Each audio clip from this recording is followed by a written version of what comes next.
Buenas tardes a todos. En primer lugar, agradecer a la ATD por la oportunidad y también por la consideración de dejarme enviar la clase grabada, ya que no me encuentro en el país y tengo unas horitas de diferencia horaria.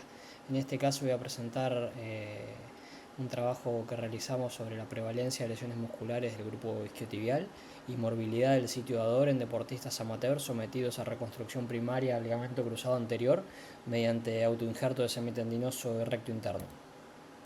La reconstrucción del ligamento cruzado anterior es una de las cirugías más frecuentes en deportistas, y el autoinjerto de semitendinoso y recto interno es a nivel mundial actualmente el injerto más utilizado.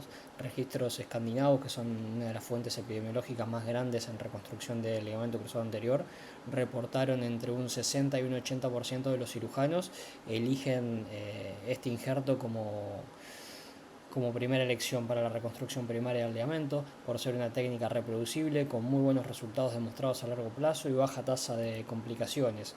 A pesar de esto, generan alteraciones anatómicas.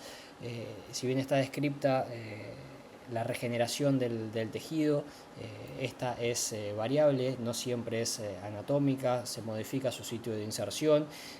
Esto está descrito en trabajos muy importante como el de Jensen y colaboradores, donde demuestran que muchas veces la regeneración no es completa, y a veces la regeneración estructural no se acompaña de una regeneración funcional, quedando déficit variables y residual en la fuerza flexora, sobre todo a los 90, pasando los 90 grados de flexión de la rodilla, que es donde mayor función tienen el semitendinoso y el recto interno. Por lo cual el objetivo de este trabajo fue evaluar la prevalencia de lesiones musculares del grupo flexor de la rodilla en pacientes operados de plástica de ligamento cruzado anterior con semitendinoso recto interno, autoinjerto y homolateral. Como objetivo secundario fue evaluar la morbilidad del sitio dador, el cual lo interpretamos como el dolor residual en la cara posterior del muslo. Para esto diseñamos un estudio retrospectivo, analítico y observacional.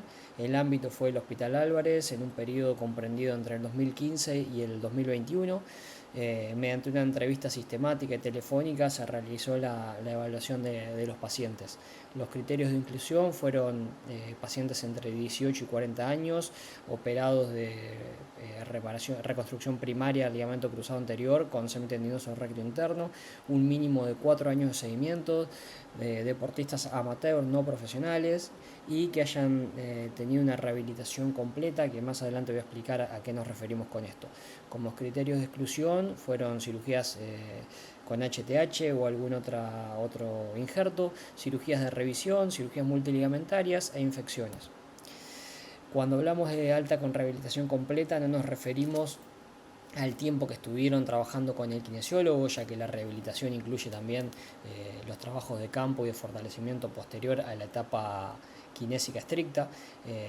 Nos referimos a aquellos pacientes que al momento del alta tuvieron valoraciones objetivas. Nosotros utilizamos el CMJ, el test de Norborg y la valoración objetiva de la fuerza. Aquellos pacientes que cuando los llamamos no contaban con estos estudios al momento del alta como punto de partida, fueron eliminados del estudio.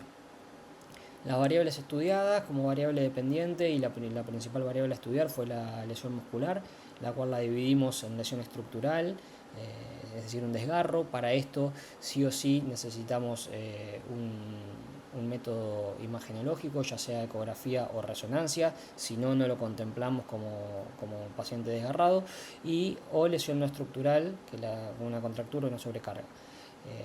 La segunda variable dependiente a estudiar fue la morbilidad en el sitio dador, el cual la interpretamos como dolor en cara posterior del muslo, una variable dicotómica. En caso de sí, evaluamos la intensidad con la escala de EVA, la frecuencia semanal con la que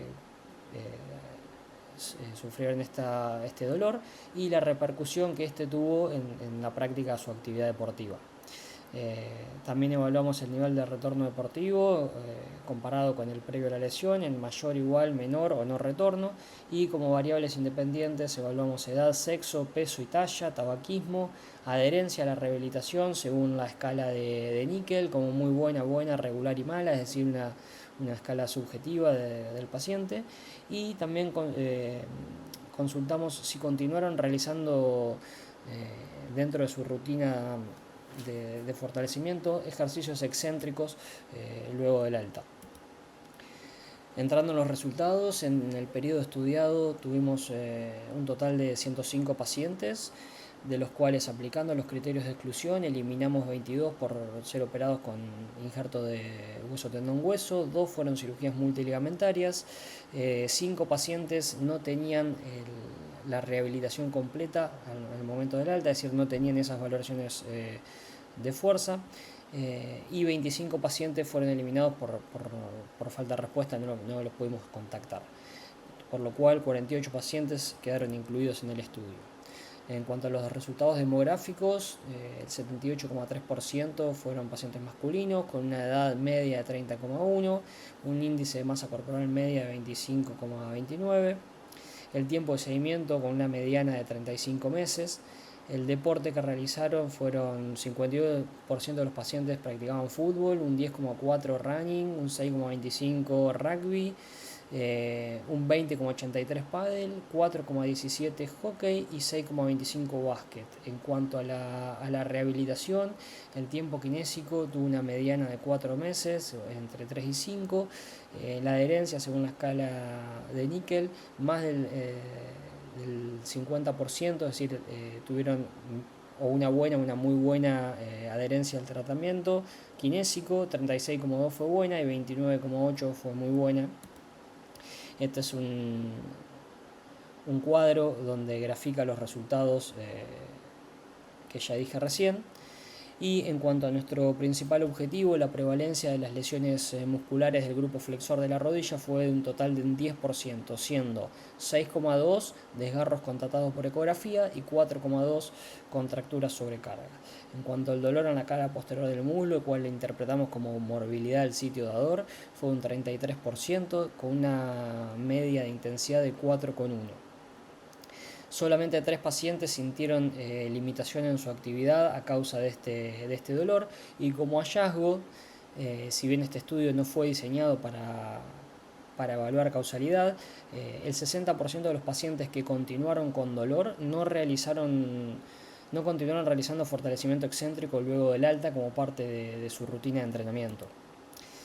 Esta es la tabla con los resultados que ya dije, y entrando en la discusión, bueno, la prevalencia de lesión muscular en nuestra serie fue del 10%, hay poca bibliografía en relación a nuestro objetivo principal, es decir, que evalúe la incidencia y prevalencia de desgarros en pacientes operados con autoinjerto semitendinoso recto interno. Hay un estudio chileno que evaluaron esto, pero en el periodo postoperatorio. Nosotros lo estamos evaluando luego del alta, ya en su actividad deportiva habitual. Y sí hay un estudio de D'Alessandro y su equipo donde hicieron un trabajo prospectivo y evaluaron la incidencia y prevalencia de desgarro de los isquiotibiales, comparando dos técnicas de cosecha de injerto, una a través del stripper, como hacemos la mayoría, y la otra desinsertando de la unión músculo-tendinosa con un bisturí.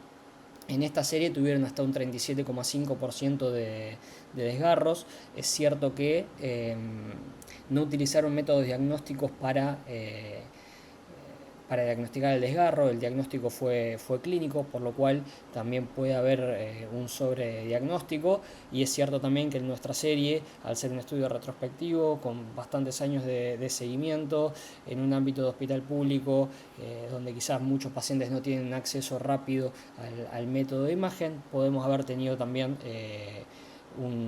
subdiagnosticar pacientes con desgarro muscular.